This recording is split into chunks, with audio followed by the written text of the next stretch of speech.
This is Dennis Donahue, and we're back again with my good friend Peter Wren Hilton with another episode of the Grower Talks. Peter, welcome. Welcome. Look, it's amazing to be back here again in Salinas. I know that I've said this many times before. This is becoming like my second home. So great to be back, and really looking forward to the conversations today with Tony, whose reputation I've never met Tony before, but the reputation is so high up there. Really, really excited to hear. Well, we're going to embarrass Tony a little bit before we introduce him. But I'm trying. Tony just asked while we were chatting how many times have we done this, and I think this is our 8th episode, and some have been live and some have been remote. But good to have you in studio, and terrific to welcome Tony Alameda this afternoon to join us. Tony's the he made the distinction, and as we learn a little bit more about his operation, the northern partner of Top Flavor Family Farms. So he heads that up. But so first of all, Tony, welcome, and then I'm going to proceed to embarrass you a little bit. Thank you. Good to be here. And I'll sit there and say Family Farms, and I am the youngest brother. I probably look like I should be the oldest one, but I'm the youngest brother, and up here in the north versus the other brothers that are down in Yuma, Arizona. Yep, and I've had the opportunity. I've had the pleasure to meet them when I've run around the desert a little bit, and the entire family has a great reputation.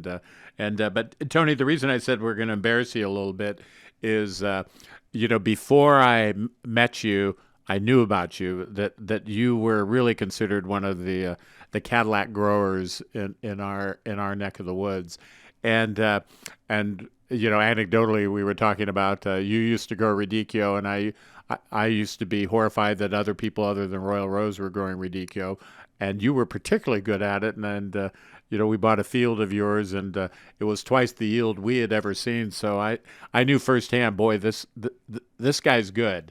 And but I say that because I want to talk about, because I think it ties into our conversation in terms of innovation and looking at technology and kind of driving the future. But first and foremost, it helps to be a really good grower. Talk a little bit about that. I mean, you have that reputation; it's well deserved. Just how do you look at your daily operations and going about the business of growing? And I don't even consider a good grower. There's so many good growers in Salinas Valley. You're out there competing. You're doing the detail. You're paying attention to other operations. By no means do I sit here working in a vacuum. I'm observing. I'm watching the other operations out there. You have other growers that you have admired your entire career here. I was fortunate enough to be with and around the Tanamura family. You watch the Caparo family, you watch the Boutonnet operations. There are so many good operations out there. And you want to sit there and tell them you're copying, that you're observing their methods and what they're doing. And then I always hook up with the good advice. I've had great advisors, nutrient advisors, irrigation advisors. By no means am I an expert on anything. I guess I'm pretty good at executing a game plan, diligent about what I want to do, how I want to do it, making sure we do it in a timely fashion. There's no waiting around when that crop is ready to cultivate. You are there. You have the equipment. You have the right personnel that are out there that get up in the morning and give a damn. I think that's a pretty broad statement, but how important that is to actually get up and care about what you're doing, what your goal is. And you're out here to generate money. How many times we don't generate money? How many times the crop isn't worth anything? You were commenting on that radicchio that we hit double your yield, which no doubt you couldn't even use it all. And next time you probably gave me half the acres because you knew I could grow twice as many, get the same pounds you needed. That's right. Your goal is to just produce as much as you possibly can. And if you're competitive in nature, if you've ever done sports as a kid or enjoyed golfing or anything, it's the same thing. It's just like going out there having fun and playing sport and trying to win at the game of farming. And it's a ball when you're into it. And I'm blessed with family and brothers that support and are farming in the desert right now. And that conversation to the desert, it's at least half a dozen times a day. What's going on? What are you doing? I've got this issue. So you're farming 365 days a year. Even though we have a seasonality up here, I am constantly moving ideas, try this, try that, whatever. It's a ball. And if it wasn't for the thrill of victory and the agony of defeat, it wouldn't be half the fun. So, Well, and I know, and you can't be in this game without experiencing both. And I appreciate your point. There are a lot of terrific growers here, but I think it's fair to say you represent state of the art and where the bar is set to. And very frankly, and to your point, I think this underscores it. It's pretty difficult not to be a good grower and be in the game anymore because it certainly has gotten more challenging to be in the farming game. Talk a little bit about that. Some of the challenges that you face and problems you work on, or what's front and center these days. yeah, and there's no doubt. Yeah, what the biggest challenge I would say up in the Tri-County area, Monterey County, San Benito, Santa Cruz, the biggest challenge is the fact that you're dealing with rent factors and property values, and it drives the farm that you have to push so much value across this very expensive, precious land. It's some of the finest land in the world is right here, and it's valued such. And that forces you to push that crop, push that land. Um, you're probably doing things that are not recommended. But because of economic situations, you're sitting here trying to make it produce value, trying to rotate that property, trying to maybe put the cover crop, trying to give it a break, and yet such time constraints to drive that land, drive that value. You hate to see, many people will say it's just not a sustainable formula. Um, I hate to take a step back and have to agree on that, but it is a challenge when you're paying upwards of $3,000 an acre on property. Some of the stuff pushing towards 4,000 an acre annually if you were to rent some of this property. And you have to drive that cost across those crops. You're trying to get at least two turns, maybe a little bit more, 2.2, 2.3 rotations across that land. That's pretty harsh on that land. The land is that powerful, it's that rich, it's that resilient, I guess, that it has been doing it for quite a while. But we are running into problems out there, whether it's the sclerotinia, the verticilliums, the pythiums, the fusariums, all these issues. And if you were to ask me, what is the biggest issue? It's probably the cost of the land. That if I could take one rotation and let that land relax, put the proper cover crop, put the proper amendments, give that land a little bit of a break, and not burn it out so fast and turn it so fast. I would probably solve a lot of my problems if I could afford to do that. Well, how does that play into your thinking in terms of crop selection? Because you are obviously a very diversified player. I mean, you obviously are involved in the major commodities, but with top flavor. If I know you're doing things like radishes and other specialty crops, and then some of the other operations you're involved with grow some of the let's say minor items is not fair, but less whether it's frisee, the kales, that sort of thing. You certainly are looking at a lot of different crops to try and get that done. How is that part of your thinking in terms of maximizing value of the land, crop diverse, your crop selection? There's no doubt. If typically looking back when I first started here in this valley in the, 1990. I remember the first ranch I ever took was 120 acres of beautiful the Bailey Ranch, classic ranch right on the coast, Highway 1. Um, hey, put iceberg on this ranch. I mean, it's the quickest way. I was just starting out. I didn't need anything. I had monetary, and no money, nothing.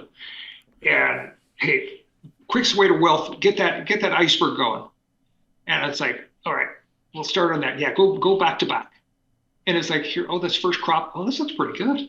And we hit a pretty good market. Second round, all of a sudden, what's happening out here? Why is this crop melting down? And wasn't that familiar with it. I wasn't coming from where we grew up in Fremont. That was a one-turn region up there. It was crop. The ground was very affordable, beautiful land. Just out of the traditional agricultural zones anymore. That was up in the Bay Area, and you had one crop rotation on that land up there, and you did not see these type of diseases. And all of a sudden, here you go to this very expensive land down here, and you start pushing lettuce to lettuce, and it's like, holy smoke, there's something wrong here. Let's start moving in some brassicas. Let's start rotating. So now you're rotating a lettuce at that time, iceberg with a broccoli, a cauliflower, and you're doing the broccoli out of rotational purposes. Financially, it's just pulling you down. So you just were so limited. And so we just did that for years, learned quite a bit, moved over to where I currently expanded into San Juan Bautista area, which is San Benito County, next door to Monterey. And the land was a lot more affordable. So you were able to kind of slow it down. We were able to get into the baby green scene. When I say baby green lettuces, the baby spinach. Pretty soon we had an opportunity to start growing some cilantros and parsleys for Tanna Marinantal. Then we ended up expanding that program because we needed to grow more acres of a cilantro in order to keep the shippers in constant product.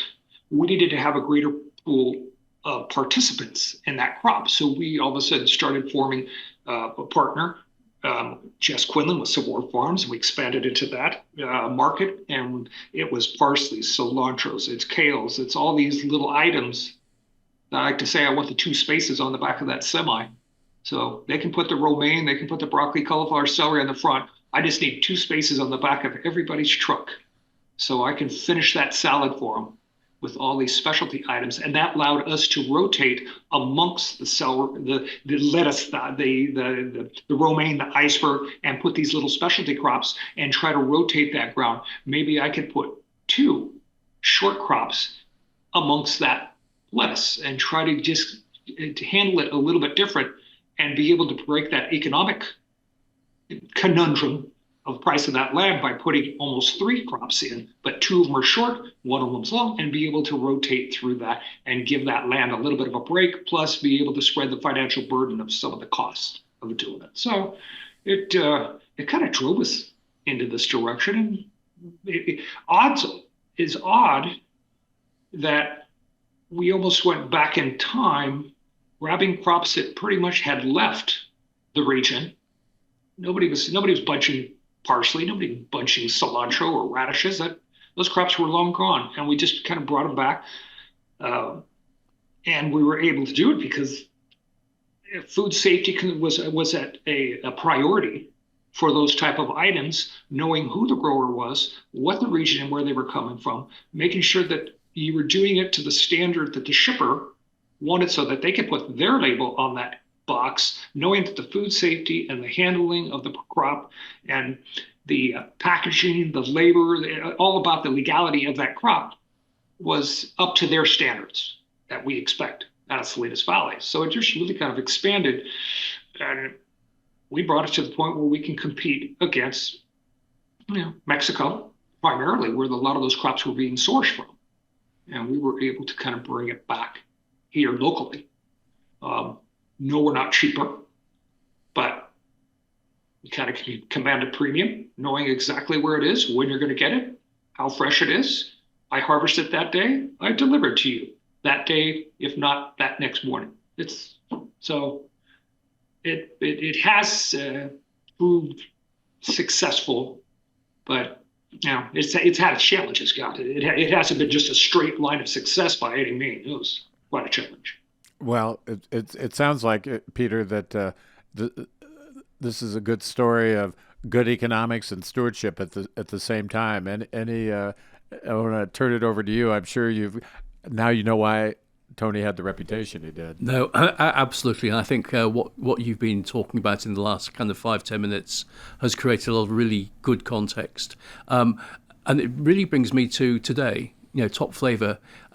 Can you talk a little bit about your operation in terms of scale? I know when I bring delegates over from my part of the world, New Zealand, Australia, they're always stunned at the sort of size of operations over here. Are you able to share details of just what your kind of priorities are at the moment as an operation, and yeah, just how you are beginning to think about the next kind of 2 to 3 years? Yeah, and Top Flavor Farms is really it's a farming operation. The Alameda family's been able to fixate on farming. We partner. We've been have had a partnership with Tanimur and Antle for over 30 years over there. Just a tremendous relationship and respect for that partnership. We created with our partner Jess Quinlan Sabor Farms, which handles the specialty items, and Sabor primarily markets through the shippers such as Tanimur and Antle and Ocean Mist. They market through the local shippers. So the object of Sabor is to put all the cilantro together, put the parsley together, and then bring it to each of these shippers and have the conversation. Exactly, this is what where you need to be in the market, what type of price is required, and the shipper gets a fresh quality product. They know the food safety has been checked off. They know exactly where it's coming from. They know the freshness, the quality, the standards. They can come out to the fields. They can inspect the crop that's here instead of calling some broker and asking for a box of, a couple of pallets of kale. You know exactly where it is. It's over here on the Top Flavor operation or within the Sabor Farms operation. That being said, there's such diversification. We are a large truck farm. I don't even know what's the definition of a truck farm compared to what we have, Dennis, in Salinas. We're farming operations. Typically, you're growing 10s and 20 acres of an iceberg, a romaine, a broccoli. I'm down to planting radishes at 2.5 to 3 acres, 3 to 4 times a week, because that's what that requires to make sure that type of specialty crop is fresh and right on target with the specs that shipper requests. So if a standard Salinas grower is doing 10-acre blocks, I don't know if I averaged it out, I probably am at 4, per planting is probably a good bulk where we are. And yes, we do a lot of 4s. So I grow more cilantro than I do iceberg. Never thought I would see that. Boy, Yeah. that's something. Well, and and I'm sitting here thinking because I know some of the things you've been interested in terms of ag tech and automation. You also, those of us who are in the ag tech ecosystem, and folks approach us and, hey, do you know a grower? And who are the folks that like to look at things and try things? And your organization, your family, has been willing to look at new things, and automation is one of them. We'll get into inputs in a bit, but looking back over the last several years from an innovation and technology standpoint, where have you spent the most time, and biggest problems you've been trying to solve? For instance, you're planning 4s, and the economics, even with a lot of the thinning and weeding progress we've seen on the automation side, I know we still want to go faster and get the economics better, and those are for those big acreage blocks. And you're doing 4s. How have you played in that space? Yeah, but and it hasn't been easy. If you come over to San Juan, in San Benito County, all of a sudden the economics of the land begin to show. you'll see, we call it a dead bed. That's using the Certi-Lock yellow mine pipe instead of aluminum. We're planting a lot of high density crops, whether it's from a spinach to baby leaves to all the arugulas, all the tender leaves, and then we also will move radish into that space. We'll move the cilantro into the space. I'll move parsley into some of that. Well, all of a sudden, if I have a committed irrigation system that's set up in the field, I'm able to, the main lines are buried. All of a sudden, I am turning on each line independent.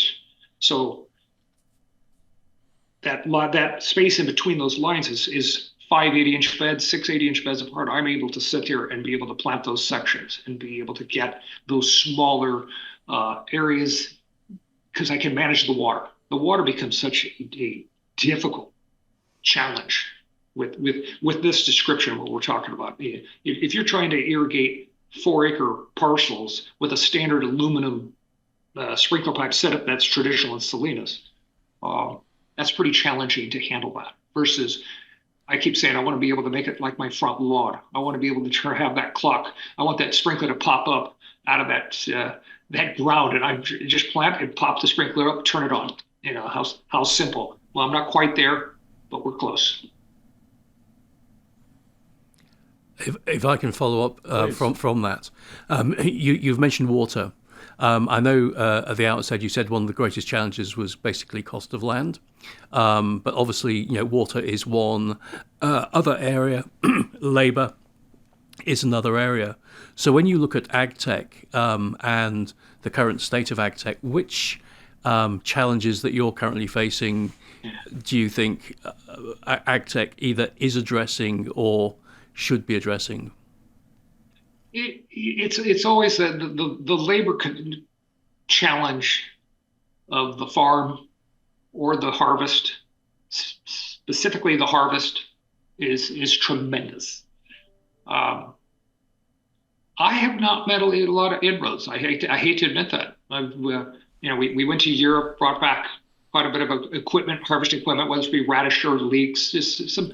Let's go to where they've been struggling with labor for years. So let's go over there and see what they're doing. And we ended up bringing quite a bit back, and we're utilizing it.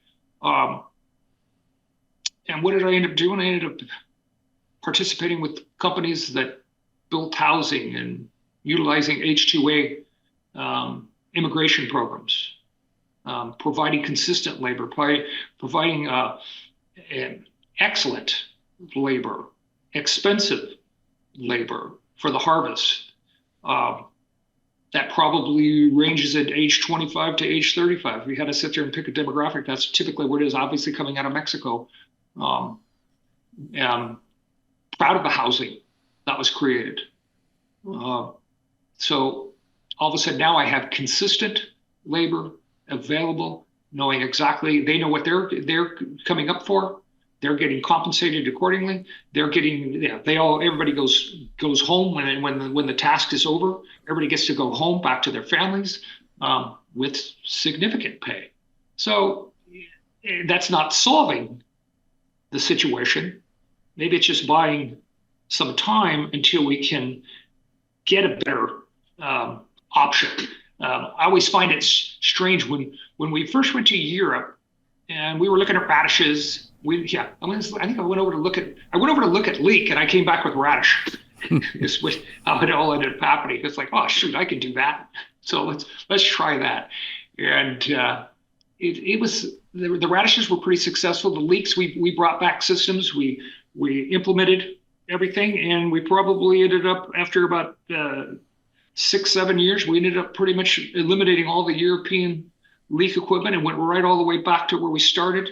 In a very Salinas style manner, and basically bringing the shed out. So it was just, I can remember with my partner Jess sitting there looking at it was the radish program when we were over in the greenhouses over in Holland, and holy smokes, look at that! That's impressive. We could do that, and the whole time we were thinking, were so heavily laden with hand labor. We were, cilantro, parsley, we were doing that type of stuff, and it's all this bunching.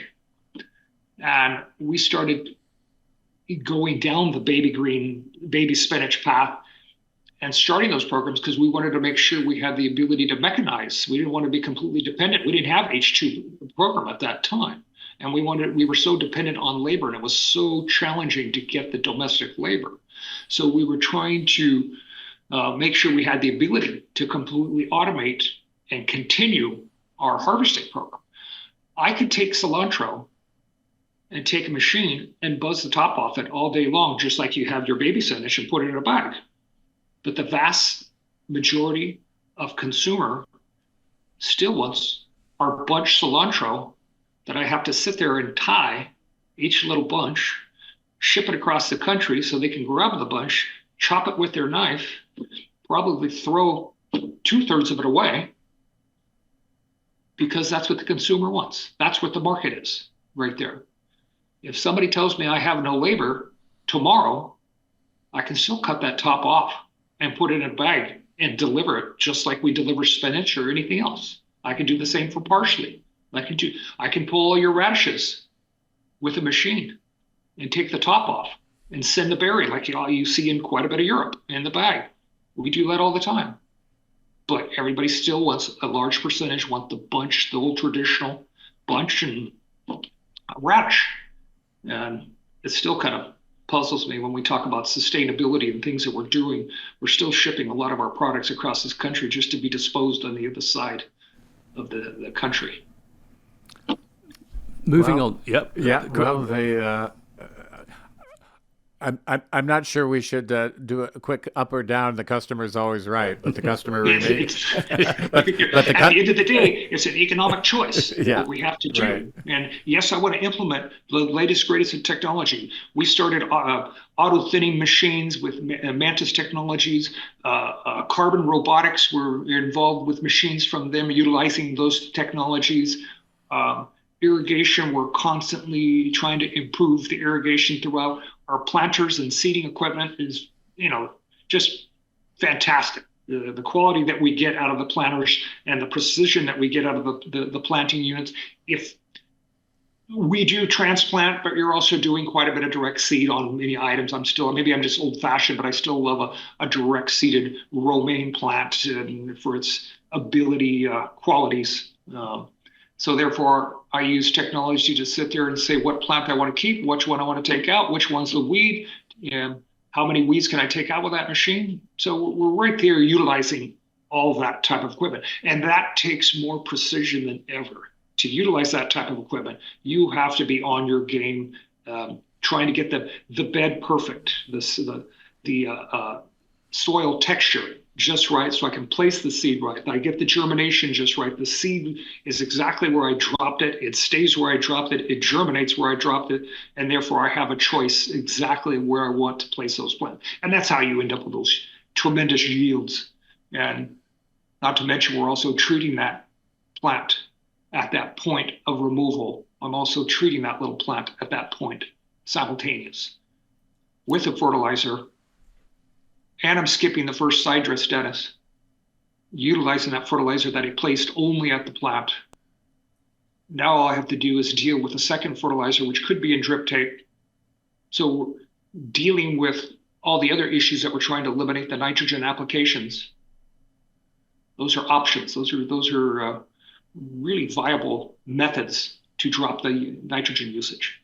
So, Well, I think just pointing out all the steps that are involved, really, you can understand why attention to detail is so important. And you talk about optimizing yields, but some things come along that threaten that. So I kind of want to shift gears to inputs and what we're working on with Platform 10. But first, provide the audience with, if you would, kind of a thumbnail sketch of INSV and thrips and the challenge that has represented to this valley. And you've been in the middle of the group of folks trying to solve that. But what is that, and what's had been the impact on the valley? yeah, impatiens necrotic spotted virus. I didn't even know what the heck that was. Was that 4 years ago, 5 years ago? I don't even know what they were talking about. But unbeknownst to us, we were in the heart of Salinas, and every fall we're kind of watching our plants just collapsing, and you're blaming sclerotinia. You're blaming just it's the temperature, it's the second crop, it's late in the year. And but pretty soon those percentages kept increasing. I believe it was 2020, just absolutely decimated acres. And it wasn't like you're losing 10%. You're lucky if you had 10% remaining. And but yet other areas you could spot where maybe other areas weren't so bad. So they ended up, you start figuring everything out and trying to see what's going on. And to this day, you're talking about a thrip vectoring the disease and the cycle to the healthy plants and infecting the healthy plants, and then trying to figure out the connection between the pythium that seems to I can't even tell you which one's secondary still after all this time. I don't know. I don't know if it's the Pythium first, the INSV second, or is it the INSV, the Pythium? It has gone around so much. And I hate to say the only solutions we really came up with is to make sure you're out of the hot spot given a certain climatic conditions. At the time, we were all going through drought during those years. Right, and during the drought years is when we really felt the pressure. Last year, we obviously didn't have drought. We had more water than we knew to do it, and the pressure wasn't there. So we're still learning a tremendous amount. Yes, we have varietals that seem to withstand pretty well. You really can't spray your way out. You can't remove the crop. Okay, here's a crop that looks like it's infected. I'm going to sit there and bag those plants and get them out of the area. That never worked. That some of the variety, it's the only way it's really going to be solved was genetics and plant breeding. So they did get a pretty good handle on that, knowing when and where we could use. We ended up with the genetics, but not happy with the actual crop results. So last year we had all the genetics in place, and then it really wasn't an issue. So then everybody's complaining about the quality of your crop because you're using the wrong variety. So typical farming, you can't make them happy. Yeah. But we've kind of maneuvered, so it really was a collaborative effort. It was really something to be a part of the INSV situation where you really had some challenges. People came around, representatives, money came to the region, experts came to the region. It really was quite an effort, quite a heroic effort to battle that. And like I say, we haven't solved it, but we have a pretty good handle as to when to be concerned, when I can be aggressive and stay the course where I am, or when I might need to move out of the area. Better for it. That's all I can say at this point. Yeah. Well, I mean, just looking back, it certainly looks like, and until the water situation improved a little bit, as people, well, let's get out of the valley earlier, and we don't necessarily have the Huron option that we used to, so we got to figure out how to get into the desert sooner, or or do you start looking at other parts, depending upon who your customers are. If you're going for processors, do I head back to Quebec so I can, make sure I've got volume for the processing plants? I mean, it really caused folks to take a look at their planning schedules and where they were gonna head. That's for sure. You were beginning to question the viability of lettuce production in Monterey County. Yeah, and that's a big. You were questioning that was where you were down to. Yeah. During a certain period. Yeah, during the period where that is most important for Monterey County, you were questioning. Yeah. Its ability to produce. Yeah. No. So that was a big deal. So and the industry came together. That was to the point. Yes, we like to compete. We want to sit there and nothing I like better than watching my buddy or friend suffer next door, and he does too. Attacking me. Now, Tony, is that some of the stuff we're supposed to edit? If that? Yeah. No. Any good farmer will appreciate that. Yeah, no, I'm sure they will. Well, I'm just worried about the general public on that one. But it's such a competitive, because that's also the opportunity you have to really capitalize and make money. It's a supply and demand issue, and if you can solve the problem better than the competition, hey, it's going to be to your gain. But that situation, everybody put it aside and really came together and worked collaboratively on this problem. Well, I will tell you, one grower, when I said, "Hey, we're working on solving INSV," he said, "Well, don't do that." And I looked at him and said, "Let me guess. You had normal supplies on $100 market." Exactly. Yeah, Yeah, it goes right back to your radicchio. You never should have solved that varietal issue. that's right. Yeah, that's right. Uh, well, I think obviously the genetics is an important conversation, but clearly we're living in a world, whether it's regulatory activity, customer, societal expectations. We seem to be heading for a world. If you look at the wonderful world of IPM, less chemistry, more biology. So how do you look at that as a grower, and what's the evaluation process to, okay, I'm going to have to look at some new tools. And we obviously spend a lot of time with biologicals, and as I've looked at it, there's kind of an element of, okay, maybe for lack of a better word, there's some defense to be played here, but on the other hand, there's certain things, certain problems just still aren't getting solved, so there's an opportunity. So when you think about biologicals and how just your attention to detail to farming, what's your general thinking? Well, to be honest, right now with our conventional tools, we still have our challenges. So yeah, can we begin to implement some of the biologicals and take some of the newer chemistry and actually do something that maybe we're already not achieving? So I love it when somebody puts a hurdle in front of us. Usually that means only so many people are going to jump that hurdle, get through it, succeed. I hate to say that as everybody keeps knocking why there's fewer and fewer farmers.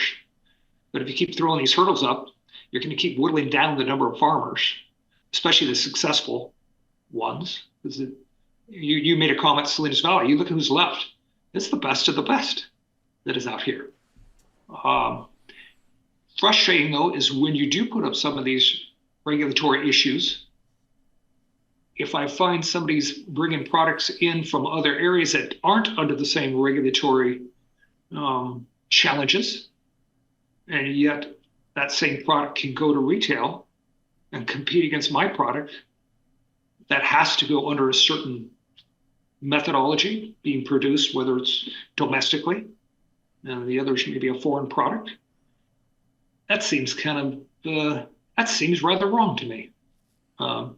Not getting full support, especially when maybe some of the change and I won't name names, but some of the large chain stores and stuff that tout sustainability, and yet where some of that product's coming from. You're not sourcing it sustainably; you're sourcing it economically. So that's a frustration. That's a concern when you don't have the playing field even. And I don't know. That's a tough one right there. Yep. And how do you overcome that? Peter? Yeah, I'm really interested in the comments you just made. I want to kind of flip the coin slightly. I mean, one of the interesting things for me as I get more and more familiar with IPM and certainly the documentation that was released, or the regulation rather, that was released in March last year by DPR here. The very strong focus on 2050. That's the kind of brand name for the IPM. If you go to Europe, very often it's 2030. And one of my concerns is that not all growers in the region are aware of just how relatively close we are to some of those deadlines for certain synthetics to be taken off the table. And you mentioned retailers. It's an expression I use frequently. Regulators bark, retailers bite.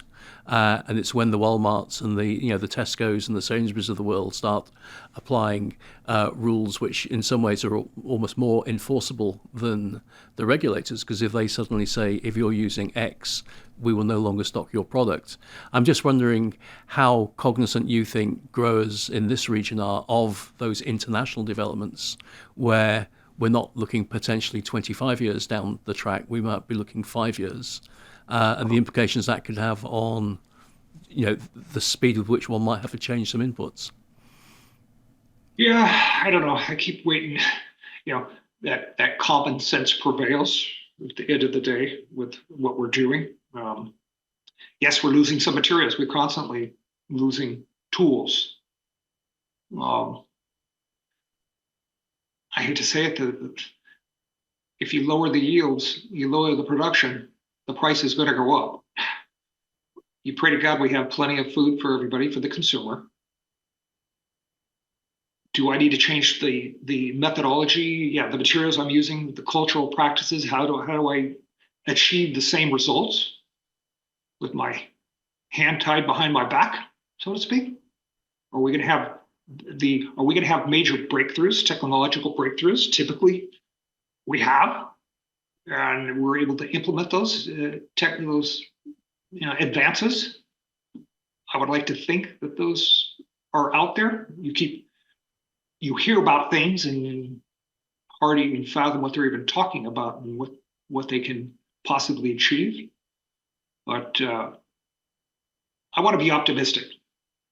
Yeah, all farmers got to be optimistic. Heck, you're putting a seed in the ground for God's sakes and adding water and figuring it's going to make some money.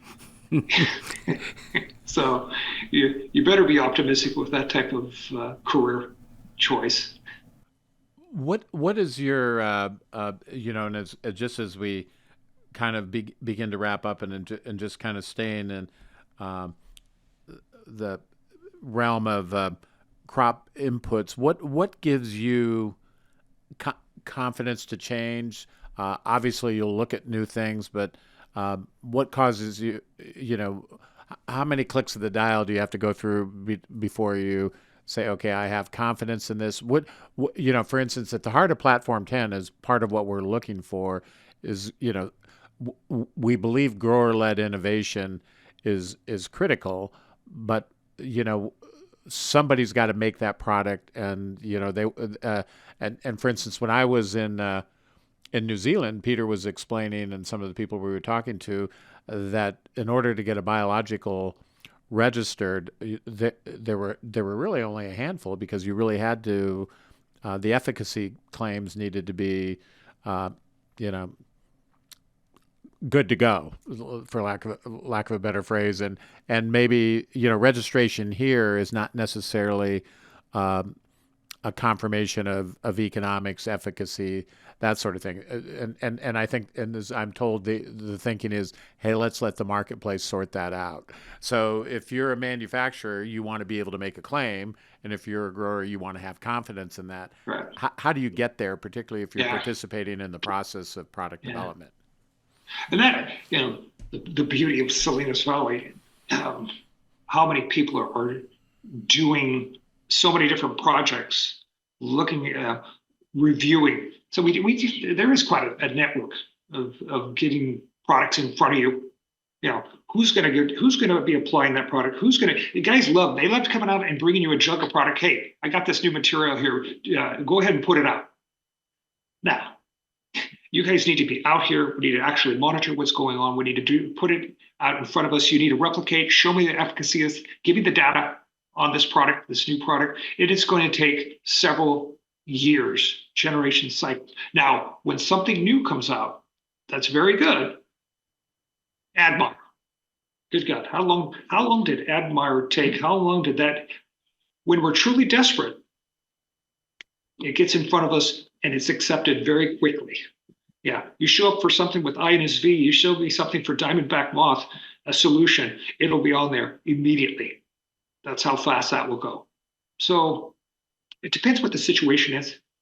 I guess if somebody takes all our tools away and all I have is biologicals, but then all of a sudden, okay, I'm becoming desperate very quickly. You better get this material in front of me fast.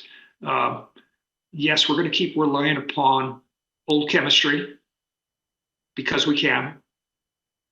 We're going to rely upon hand labor because it's evidently it's affordable enough. We still have our fallbacks. We still rely on what has been working for us. Um, I hate to use that example of a short handle hoe that was outlawed because people were stooped over, and we coated a seed and planted it with a belted planter, and we had adequate hand labor. So what did we do for 30 years? We put 4 foot of wood on a hoe, and that was our advancement in hand labor, was putting 4 foot of wood. Once somebody took the labor and threatened to remove it, here comes the auto thinners, here comes all this advanced equipment, here comes everything. Once you pull that labor, here comes the technology at that point. So I want to think that we are visionary, but a lot of what we do is reactionary and very much in a panic. You pull the chemical, I'll be embracing all your biological, biochemistry. I'll be embracing your biological so fast. It's typically what happens there. That's our track record. I hate to say that. Peter, note to self: create a sense of urgency about all of this. Yeah, I should have said 2028, not 2030. Yeah, there you go. All right. Well, but that's why Tony's good. We wanted to download him to get his expertise and insights. It's been an awesome interview. Really enjoyed it. Yeah. Well, I think you'll agree with me. He lived up to his reputation. He did indeed. You guys are fun. This was easy. You probably edit it to nothing. There's nothing of value. No, you're good. In fact, I'm trying to think back. I can't recall a single so I think you're good. This will be probably touched up very lightly at most. So, but Tony, we appreciate your time, and I think this is a great example of, and I want to pick up on something you said, Tony, because we both share this. You're not in the game anymore if you aren't pretty darn good in this neck of the woods. And I know, having just come back from Australia and New Zealand, there's some great operations in there. That's one of the reasons I'm excited about Platform 10. That you assemble a cast of characters like Tony and his peers throughout the planet to work on some of our challenges. Hopefully, now. Like I said, we'll have to convince them all that there's a sense of urgency about this, but at least we'll have the right guys working on the deal. So, and I love it when somebody brings out new materials and new ideas. I know I've got to respond to some of the other requests of methodology. How can we apply these materials and stuff? It's fantastic if you have plenty of support, putting this on materials on, following the product, following the data. That's just a ball doing that stuff. Well, even the great growers, going back to one of your beginning comments of, it's like conducting a symphony. There are a lot of moving parts, and good growing is still a team sport. But you need a great quarterback, which you are. So we appreciate your time. You still have time to make one more call down to the desert today, and it's probably going to come here. You didn't embarrass us, did you? No, there you go. You did not. So anyway, hopefully there's not too much profanity that you have to edit. Well, I was going to say, now I know your brothers. See, now you could flip that question on them if I was down there and I said, "Hey, I ran into your brothers," so you're in good shape. So we appreciate your time, and Peter, I think a kind of enjoyable episode of the Growers Talks, and we'll be back soon for another one. Absolutely. No, that was a great conversation. So thank you, Tony. And love to get together and tour around a little bit and talk shop, or grab a bite to eat someday. Would love to do that. Would love to do that. Sounds great. Thanks, Tony. See you soon. All right, gentlemen. Okay, thank you. Thanks. Have a good evening. All the best.